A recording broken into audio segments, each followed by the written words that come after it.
Dr. Mustafa Al-Hind di kitabnya Al-Fiqh Al-Manhaji menuliskan bahwa ketika seseorang sudah dekat dengan sakaratul maut maka hendaknya segera melakukan hal-hal berikut ini. 1. Memiringkan ke kanan, yaitu arah kiblat. Jika dirasa sulit maka ditidurkan telentang dengan posisi kepala sedikit diangkat dengan wajah dan kaki menghadap kiblat. Demikian pula dengan kedua ujung kakinya disunahkan untuk dihadapkan ke arah kiblat. 2. Disunahkan mentalkin di telinga dengan berulang-ulang dan dengan cara halus, juga tidak memaksa untuk mengikuti ucapan syahadat itu. Cukuplah mentalkin dengan mengulang-ulang kalimat La ilaha illallah di telinganya tanpa meminta untuk menirunya. Nabi Muhammad Rasulullah Shallallahu Alaihi Wasallam telah bersabda, Laqinu mautakum la ilaha illallah. Disunahkan membacakan surah Yasin kepada orang yang sedang sakaratul maut. Nabi Muhammad Rasulullah Shallallahu Alaihi Wasallam telah bersabda, Iqra'u ala mautakum Yasin. Orang yang sedang mengalami sakit dan merasakan sudah terdapat tanda-tanda kematian, dia dianjurkan untuk husnudzon atau berbaik sangka kepada Allah Subhanahu wa Ta'ala. Dalam keadaan seperti ini yang terbaik ia lakukan adalah membuang jauh-jauh bayangan dosa dan kemaksiatan yang telah dia perbuat.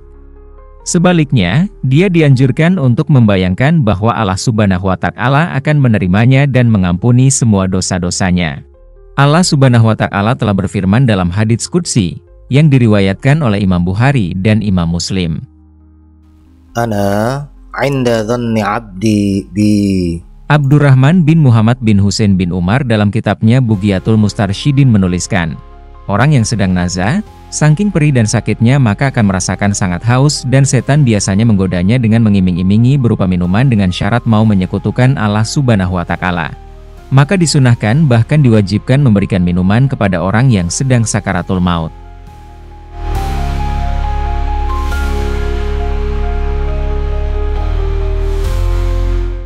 1. Memejamkan kedua matanya sambil membacakan doa. Bismillah wa ala millati Rasulillah. Jika mata sulit dipejamkan, maka usapkan mata jenazah dengan kain yang dibasahi air hangat. 2. Mengikat dagunya dengan kain atau sejenisnya agar mulutnya tidak terbuka. 3. Melemaskan persendiannya dan mengembalikannya ke tempatnya masing-masing dengan menekuknya perlahan-lahan.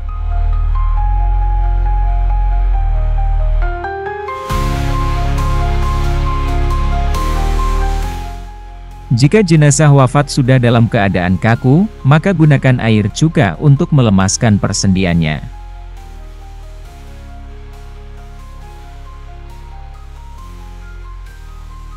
Baringkan jenazah di atas tempat tidur atau tempat yang lebih tinggi dari tanah. Semakin tinggi jarak jenazah dari tanah semakin baik. Semakin dekat jarak jenazah dengan tanah akan semakin mempercepat proses pembusukan. Lepaskan semua pakaian dan ganti dengan kain tipis semacam jarit atau sejenisnya, tapi hindari kain berwarna putih agar aurat tidak menerawang. Jika sulit untuk membukanya maka boleh mengguntingnya dengan izin ahli waris.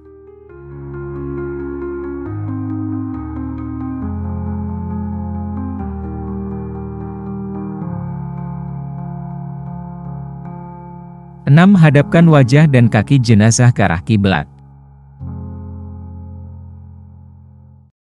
7. Meletakkan sesuatu di atas perutnya sekitar 2,5 ons di luar kain penutup, dengan tujuan agar angin dari perut jenazah keluar dan tidak kembung. 8. Tebarkan wewangian seperti parfum atau sejenisnya. 9. Bayarkan hutangnya dengan segera jika jenazah mempunyai tanggungan hutang. 10. Umumkan berita meninggalnya kepada orang sekitar.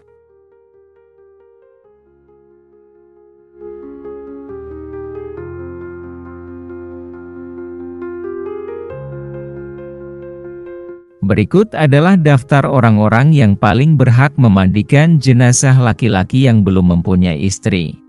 1. Laki-laki yang mempunyai hubungan waris asobah, yaitu ayah, kakek, anak atau cucu laki-laki. 2. Laki-laki yang mempunyai hubungan kerabat, yaitu saudara, keponakan, paman, atau sepupu laki-laki. 3. Laki-laki lain. 4. Perempuan yang mempunyai hubungan mahram dengan jenazah. Bagi laki-laki yang sudah mempunyai istri, maka yang paling berhak memandikannya adalah sebagai berikut. 1. Laki-laki yang mempunyai hubungan mahram dengan jenazah. 2. Laki-laki yang mempunyai hubungan kerabat yang tidak mahram.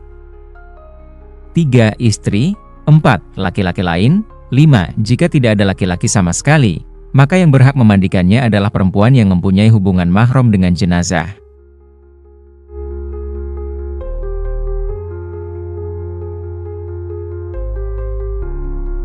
Para ulama berpendapat, ada 2 cara yang bisa dilakukan dalam memandikan jenazah, yaitu cara minimal dan cara yang paling sempurna. Syekh Salim bin Sumair Al-Hadrami dalam Safinatun Najah menjelaskan, standar minimal dalam memandikan mayit adalah dengan meratakan air ke seluruh anggota tubuhnya. Dr. Mustafa Al-Hind dalam kitab Al-Fiqhul Manhaji menjelaskan cara memandikan mayit secara ringkas. 1. Menghilangkan najis dari seluruh tubuhnya. 2. Meratakan air ke seluruh anggota tubuh. Apabila cara ini telah dilakukan dengan baik dan benar, maka mayit bisa dikatakan telah dimandikan. Dan gugurlah kewajiban orang yang hidup terhadap si mayit. Berikut hal-hal yang perlu disiapkan dalam memandikan jenazah. Siapkan tempat untuk memandikan jenazah, seperti kamar mandi rumah, kamar mandi jenazah, atau tempat yang dibuat khusus untuk memandikan jenazah tertentu. Tempat yang akan dibuat untuk memandikan jenazah tertutup dan beratap. 2. Siapkan air, daun bidara, sabun dan kamper atau kapur barus. 3. Tutup jenazah dengan kain tipis semacam jarit atau sejenisnya dan menghindari kain putih atau transparan, karena aurat atau kulit jenazah menjadi tampak. 4. Tebarkan parfum atau wewangian di sekeliling tempat pemandian. 5. Tutup wajah dan tubuh jenazah selama proses pemandian kecuali jenazah yang dimandikan adalah orang yang meninggal dalam keadaan masih berihram. Maka menutup wajahnya tidak diperbolehkan.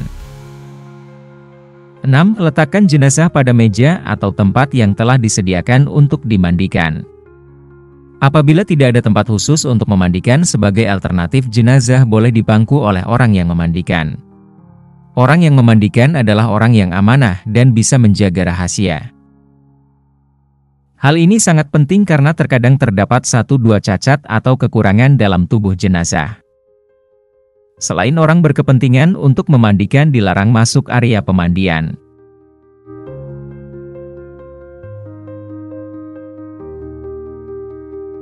Satu, gunakan alat pelindung diri. Sebagai antisipasi penyebaran penyakit yang diderita oleh jenazah yang tanpa disadari oleh keluarga maupun orang yang memandikan. 2. Bersihkan gigi dengan jari telunjuk kiri dan lubang hidungnya dengan jari kelingking dengan memakai sarung tangan. 3. Bersihkan kotoran bawah kuku dengan benda yang lunak. 4. Bersihkan perut jenazah dengan cara, mayit diposisikan duduk agak condong ke belakang. Tekan perut mayit berulang-ulang secara lembut dan perlahan dari atas sampai ke bawah. B. Pada saat menekan perut jenazah bagian kanan, maka orang yang berada di posisi kaki mengangkat paha kiri mayit, begitu pula sebaliknya. Pada saat menekan perut jenazah sebelah kiri, maka paha kaki kanan jenazah diangkat. C. Apabila menyentuh aurat jenazah maka wajib menggunakan alas atau sarung tangan. Untuk selain aurat, hukum menggunakan alas adalah sunnah. 5. Bersihkan seluruh najis yang ada pada jenazah. 6. Bersihkan kubul dan dubur jenazah dengan tangan kiri dan wajib menggunakan sarung tangan atau kain tipis. 7. Wudui jenazah sebagaimana wudunya orang hidup. Pada saat membasuh muka, kepala jenazah agak dimiringkan agar air tidak masuk ke dalam mulut atau hidungnya. Berikut ini niat wudhu untuk jenazah. Saya niat mewudhui mayit ini.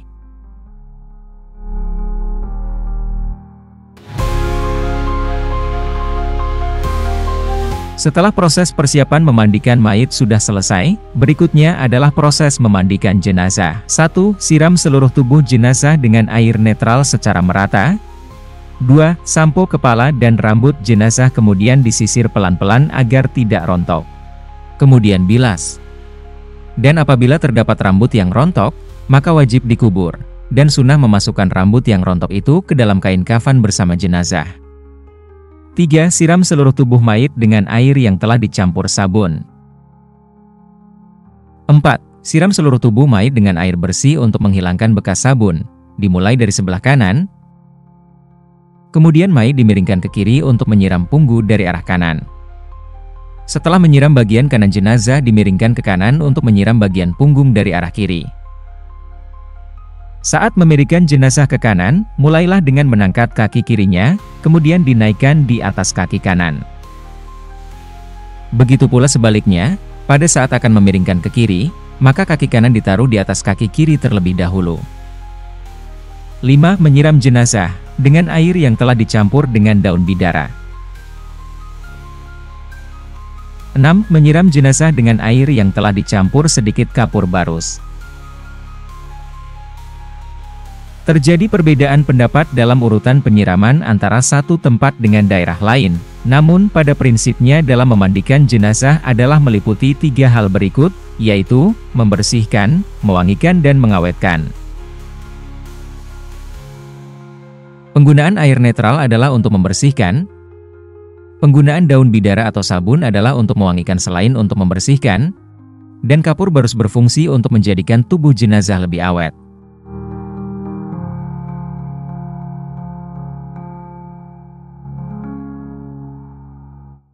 Salah satu kewajiban kolektif terhadap orang yang meninggal adalah mengafani. Minimal mengafani jenazah laki-laki adalah membungkus dengan kain ke seluruh anggota badan dan menutup kepala jenazah apabila sedang tidak ihram.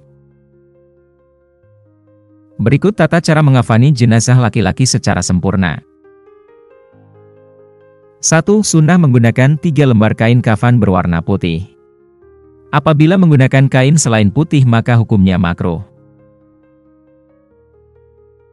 2. Hukum mengafani jenazah laki-laki menggunakan sutra adalah haram. 3. Setiap lembar kain kafan tidak wajib menutupi seluruh badan jenazah, namun kombinasi dari 3 lapis kain kafan tersebut wajib menutupi seluruh anggota badan. 4. Kain kafan dipotong sesuai ukuran jenazah dengan dilebihkan sedikit supaya kain bisa diikat.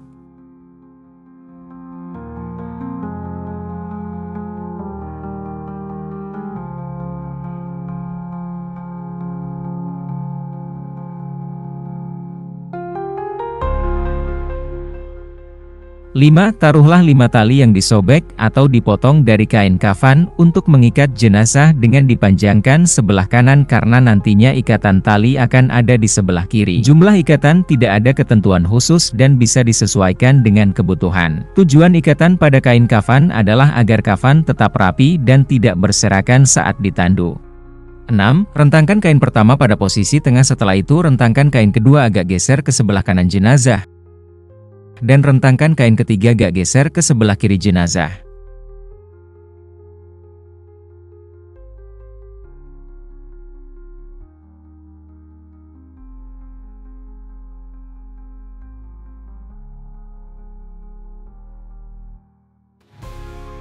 Tujuh. Setelah kain kafan direntangkan, berilah wewangian pada kain kafan tersebut.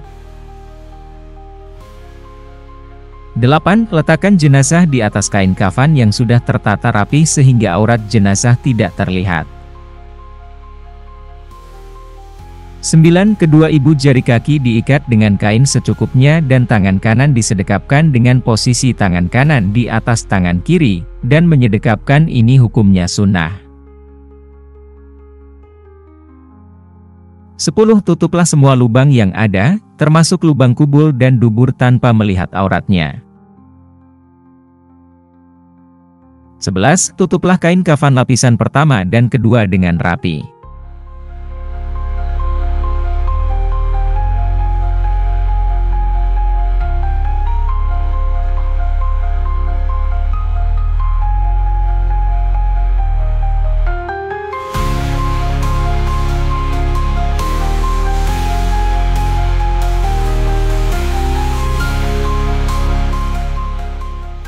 12. Ambil kain jarik yang menutupi aurat jenazah sebelum melipat kain terakhir dengan ditarik dari bawah.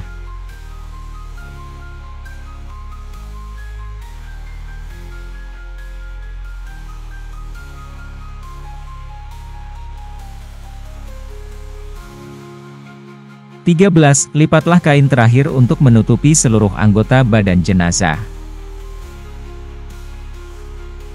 14. Apabila jenazah dalam keadaan ihram maka bagian kepala tidak boleh ditutup. 15. Ikatlah tali jenazah dengan ikatan yang mudah dilepas dengan menempatkan ikatannya berada di sebelah kiri untuk memudahkan seseorang melepasnya ketika berada di kubur dan menghadapkannya ke kiblat.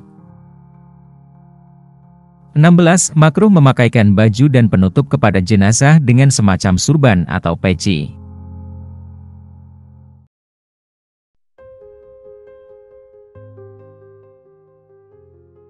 Berikut ini tata cara menafani jenazah perempuan secara sempurna.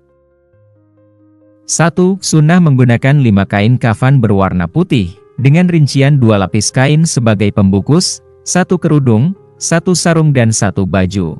Apabila menggunakan kain selain putih maka hukumnya adalah makruh. 2. Setiap lembar kain kafan tidak wajib menutupi seluruh badan jenazah tapi kombinasi dari 5 lapis kain kafan tersebut wajib menutupi seluruh anggota badan. 3. Kain kafan dipotong sesuai ukuran jenazah dengan dilebihkan sedikit supaya kain bisa diikat.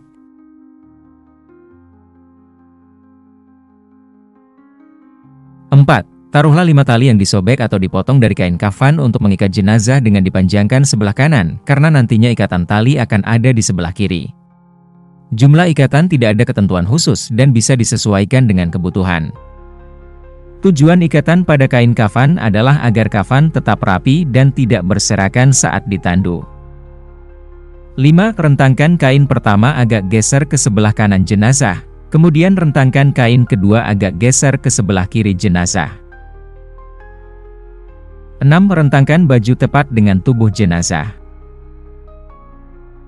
7. Rentangkan sarung dan jilbab pada lapisan paling atas.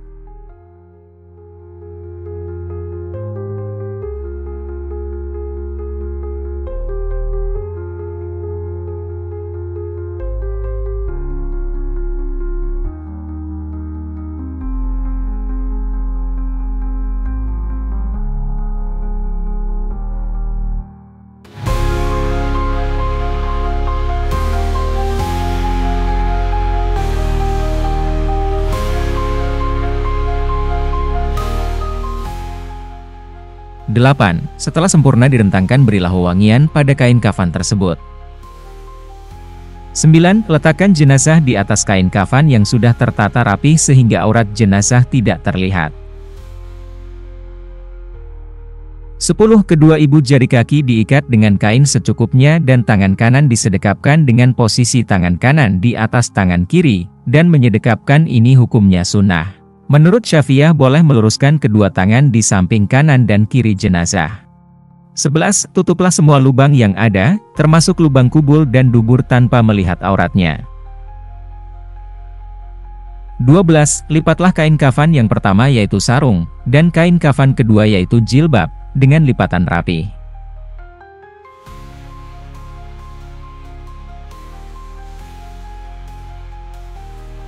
13. Lipat kain kafan yang ketiga yaitu baju, untuk menutupi sarung dan jilbab. 14. Ambil kain jarik yang menutupi aurat jenazah sebelum melipat kain terakhir dengan ditarik dari bawah. 15. Lipatlah kain yang keempat dan kelima untuk menutupi seluruh badan jenazah.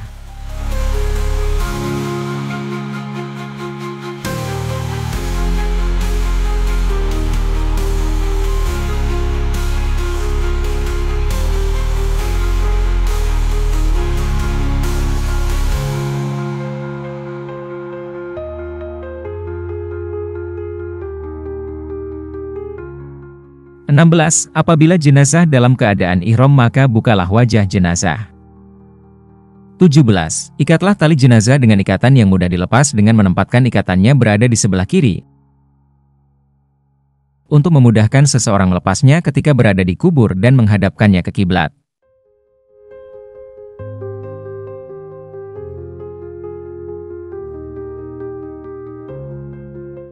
Berikut ini langkah-langkah sebelum melakukan sholat jenazah.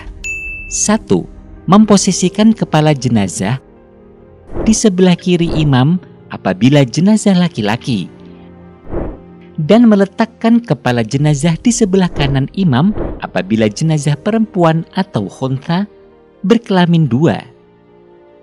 Imam Bujairami dalam kitab Hasyiatul Bujairami alal Khatib mengutip keterangan dari Syekh Ali Shibro Malisi menjelaskan bahwa kepala mayit laki-laki diletakkan di sebelah kiri imam, kaprahnya di sebelah kanan imam, berbeda dengan pengamalan orang saat ini. Adapun mayit perempuan dan khuntha, orang yang berkelamin ganda, maka imam berdiri di sisi pantatnya, sedangkan kepalanya ada di sebelah kanan imam sebagaimana pengamalan orang saat ini. Artinya, bagi orang Indonesia yang kiblatnya cenderung condong ke arah barat, saat mengsolati mayit laki-laki, kepala mayitnya diletakkan di sebelah selatan.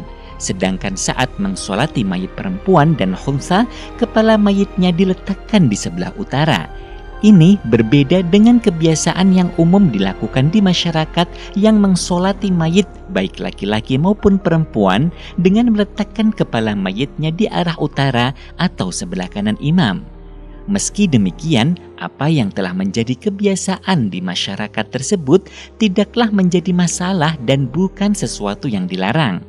Pemahaman ini bisa kita ambil dari penjelasan Bujairami di atas yang mengikuti adanya kebiasaan masyarakat yang berbeda dengan yang semestinya, namun beliau tidak menyatakan pelarangannya. 2. Disunahkan posisi imam berdiri di sisi kepala mayit apabila jenazah laki-laki, sedangkan ketika mengsolati jenazah perempuan disunahkan posisi imam berdiri di sisi pantat si mayit. Hal ini juga berlaku bagi orang yang mengsolati jenazah seorang diri, tidak berjamaah. Sedangkan bagi makmum, berdiri di belakang imam sebagaimana layaknya sholat jamaah pada umumnya. Sahabat muslim hafidhakumullah, berikut ini tata cara sholat jenazah menurut Syekh Muhammad Nawawi Al-Bantani dalam kitabnya Taushih ala Ibni Qasim. 1. Niat. Niat berada di dalam hati dan harus bersamaan dengan pelaksanaan takbiratul ihram. Sebagaimana niat pada sholat fardu, berikut ini perincian niat sholat jenazah. 1. Apabila sholat jenazah laki-laki secara sendirian, maka niatnya sebagai berikut. Usolli ala hadzal mayyiti arba'a takbiratin fardhu kifayatin lillahi ta'ala. Artinya, aku niat sholat atas jenazah laki-laki ini dengan 4 takbir, fardu kifayah karena Allah Ta'ala. 2. Apabila sholat jenazah perempuan secara sendirian, maka niatnya sebagai berikut. Usolli ala hadhil mayyitati arba'a takbiratin fardu kifayatin lillahi ta'ala. Artinya, aku niat sholat atas jenazah perempuan ini dengan 4 takbir, fardu kifayah karena Allah Ta'ala. 3. Apabila sholat jenazah berjamaah dan menjadi imam, maka niat sholat jenazah adalah sebagai berikut. 1. Apabila jenazah laki-laki, maka niatnya sebagai berikut. Usolli ala hadal mayyiti arba'a takbiratin fardu kifayatin imaman lillahi ta'ala.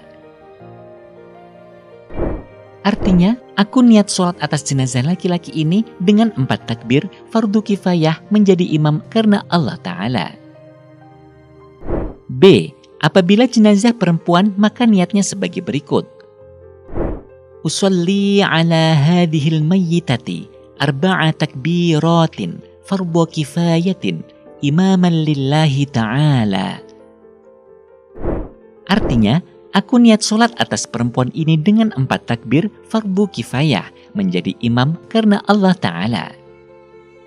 4. Apabila sholat jenazah berjamaah dan menjadi makmum, maka niat sholat jenazah baik jenazah laki-laki ataupun perempuan adalah sebagai berikut. A. Apabila jenazah laki-laki, maka niatnya sebagai berikut. Usolli ala hadzal mayyiti arba'a takbiratin fardu kifayatin ma'muman lillahi ta'ala. Artinya, aku niat sholat atas jenazah laki-laki ini dengan 4 takbir, fardu kifayah menjadi makmum karena Allah Ta'ala. B. Apabila jenazah perempuan maka niatnya sebagai berikut. Usolli ala hadihil mayyitati arba'a takbiratin fardhu kifayatin ma'muman lillahi ta'ala.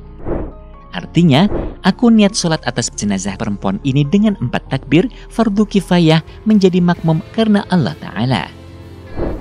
C. Apabila makmum tidak mengetahui jenis kelamin jenazah, maka niatnya adalah sebagai berikut. Usolli ala man shalla alaihil imamu ma'muman fardhan lillahi ta'ala. Artinya, aku niat sholat atas jenazah yang disolati imam fardu karena Allah Ta'ala. 2. Berdiri. Sholat jenazah wajib dilakukan dengan cara berdiri, sebab sholat jenazah tergolong sholat fardu, sedangkan setiap sholat fardu wajib dilaksanakan dengan cara berdiri. Berbeda halnya ketika seseorang tidak mampu untuk berdiri, maka ia dapat melakukan sholat jenazah dengan cara duduk, seperti halnya ketentuan yang terdapat dalam sholat 5 waktu. 3. Takbiratul ihram. Termasuk dalam hitungan 4 takbir adalah takbiratul ihram, maka sholat jenazah tidak dihukumi sah jika jumlah takbir yang dilakukan kurang dari 4 takbir. Disunnahkan mengangkat kedua tangan sejajar dengan bahu ketika membaca takbir, sebagaimana kesunahan saat sholat 5 waktu. 4. Membaca surat Al-Fatihah. Membaca surat Al-Fatihah dilakukan setelah takbir pertama, takbiratul ihram. Disunnahkan melirihkan suara dalam membaca surat Al-Fatihah sekiranya bacaan tetap terdengar oleh dirinya sendiri, meskipun sholat jenazah dilakukan di malam hari. Disunnahkan sebelum membaca surat Al-Fatihah agar membaca ta'awudz menurut qaul ashah, pendapat terkuat. Tapi tidak disunnahkan untuk membaca doa iftitah. Sholat jenazah sebaiknya dilakukan secara ringkas, sedangkan doa iftitah dianggap terlalu panjang untuk dibaca dalam sholat jenazah.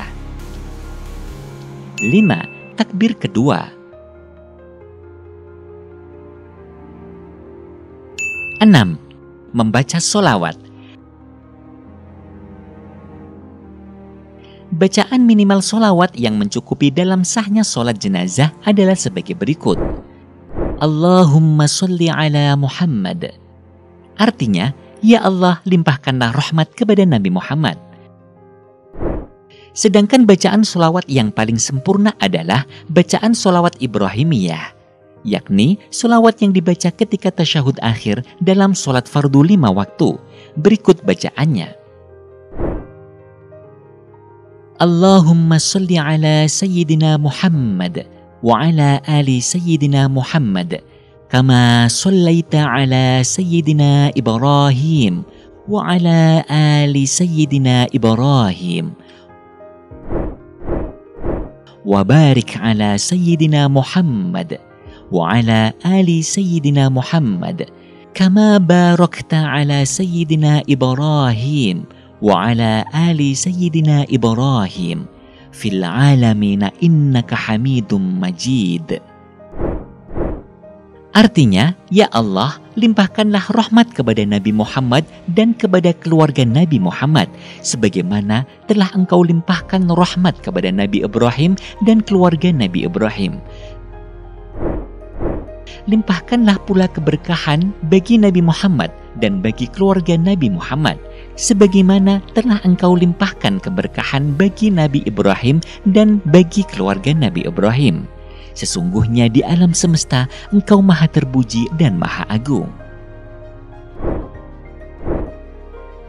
7. Takbir ketiga. 8. Mendoakan jenazah. Minimal bacaan doa ketika jenazah laki-laki adalah sebagaimana berikut. Allahumma ghfir lahu. Artinya, ya Allah ampunilah dia. Sedangkan minimal bacaan doa ketika jenazah perempuan adalah membaca doa berikut. Allahumma ghfir laha. Artinya, ya Allah, ampunilah dia, perempuan. Jika ingin membaca doa yang lebih sempurna ketika jenazah laki-laki, maka dianjurkan membaca doa berikut.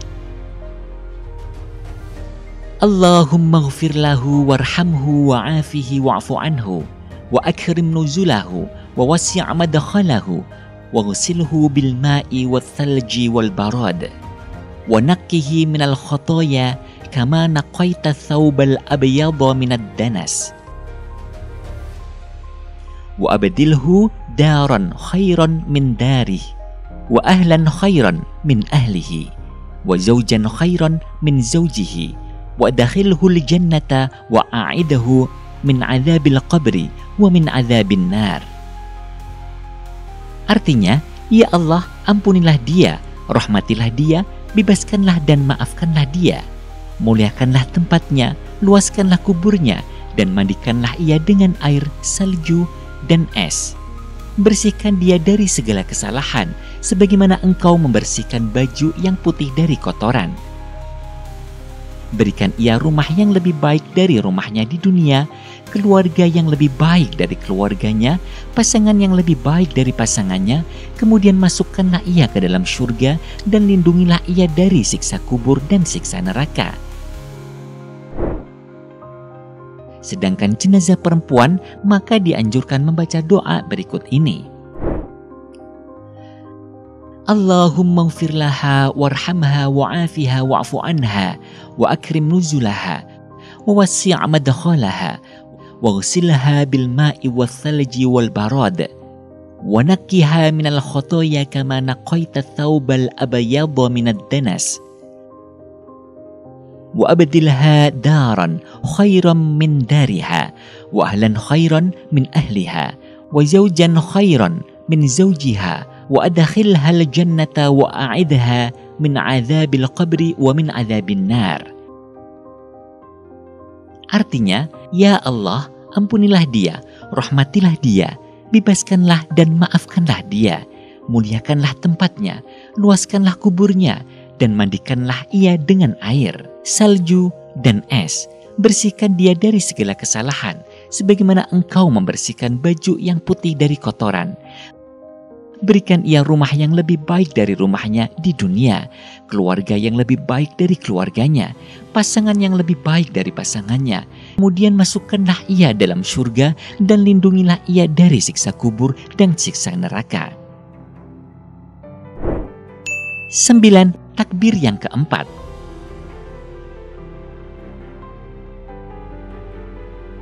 10. Setelah takbir keempat disunahkan untuk membaca doa berikut ini. Untuk jenazah laki-laki, Allahumma la tahrimna ajrahu wa la taftinna ba'dahu waghfir lana walahu. Artinya, ya Allah, jangan haramkan kami dari pahalanya dan jangan beri fitnah cobaan bagi kami sepeninggalnya. Ampunilah kami dan ampunilah dia. Untuk jenazah perempuan, Allahumma la tahrimna ajraha wa la taftinna ba'daha waghfir lana walaha. Artinya, ya Allah, jangan haramkan kami dari pahalanya dan jangan beri fitnah cobaan bagi kami sepeninggalnya. Ampunilah kami dan ampunilah dia. 11. Membaca salam.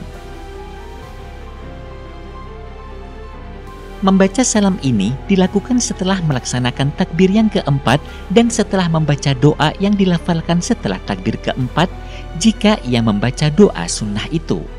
Bacaan salam pada sholat jenazah ini persis seperti bacaan salam yang dibaca pada sholat fardu 5 waktu. Selain itu, kesunahan menghadapkan wajah ke arah kanan pada saat bacaan salam pertama dan menghadapkan wajah ke kiri pada saat salam kedua juga berlaku dalam pelaksanaan sholat jenazah ini. Dianjurkan membaca salam secara sempurna. Assalamualaikum warahmatullahi wabarakatuh. Semoga keselamatan, kasih sayang, dan keberkahan dari Allah tercurah atas kalian. Nah, sahabat muslim hafizakumullah, demikian tata cara sholat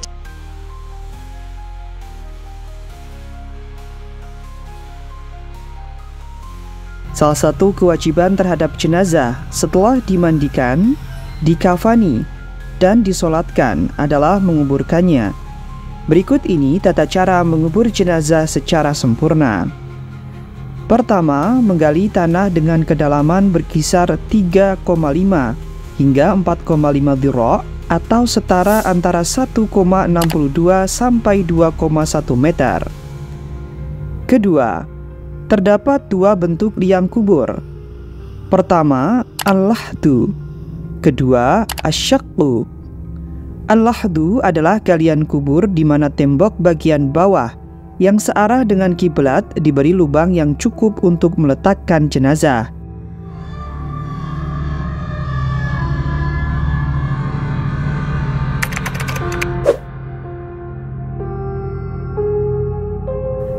Sedangkan model galian asyaqqu adalah galian kubur di mana lubang kubur bagian tengah dilubangi sekira cukup untuk meletakkan jenazah.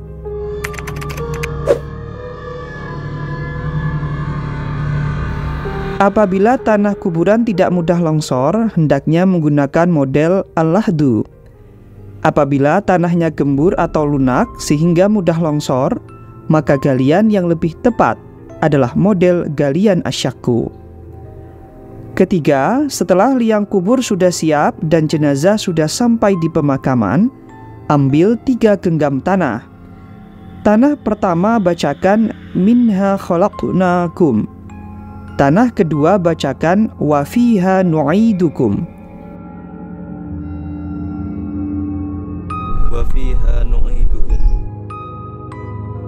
Dan tanah ketiga bacakan wa minha nukhrijukum taratan ukhra. Wa minha nukhrijukum taratan ukhra. Setelah itu bacakan surat Al-Qadr sebanyak 7 kali. Masukkan tanah tersebut ke dalam liang kubur.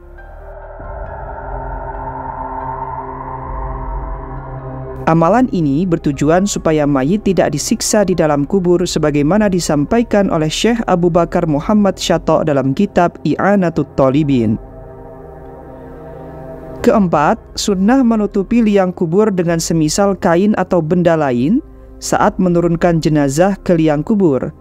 Hal ini untuk mengantisipasi apabila saat menurunkan jenazah ada aurat atau hal-hal yang tidak pantas diketahui publik.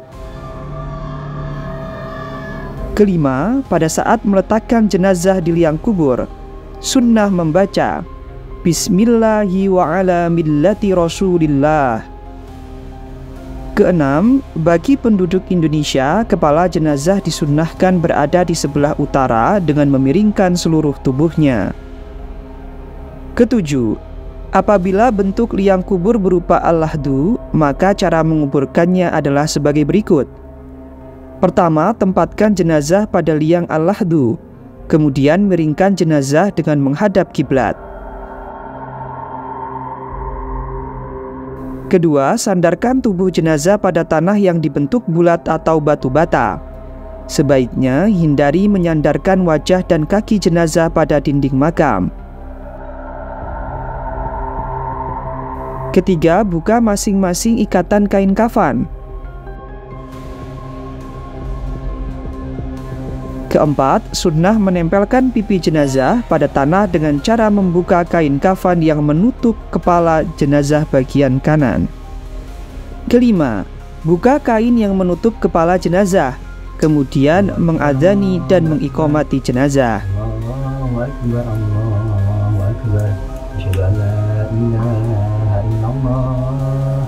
Keenam, tutup kain kafan pada kepala jenazah. Ketujuh, tutup jenazah dengan menggunakan papan atau semisalnya dengan berdiri.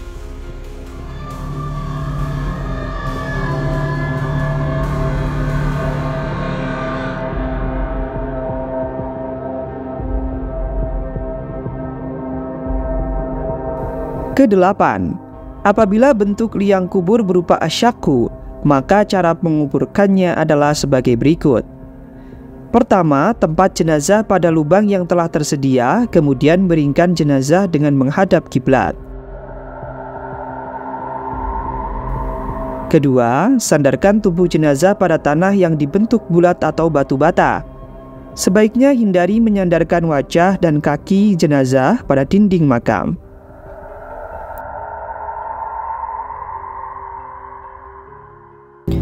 Ketiga, buka masing-masing ikatan kain kafan.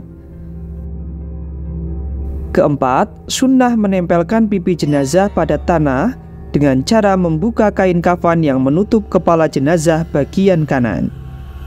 Kelima, buka kain yang menutup kepala jenazah, kemudian mengadani dan mengiqomati jenazah.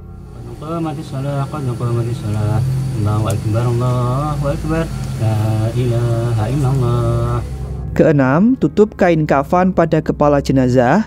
Dan ketujuh, tutup jenazah dengan menggunakan papan atau semisalnya di atas lubang.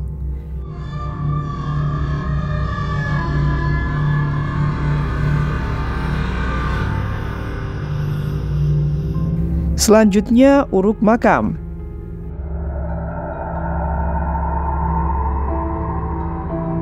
Kemudian sunnah meninggalkan tanah kuburan sekitar 1 jengkal.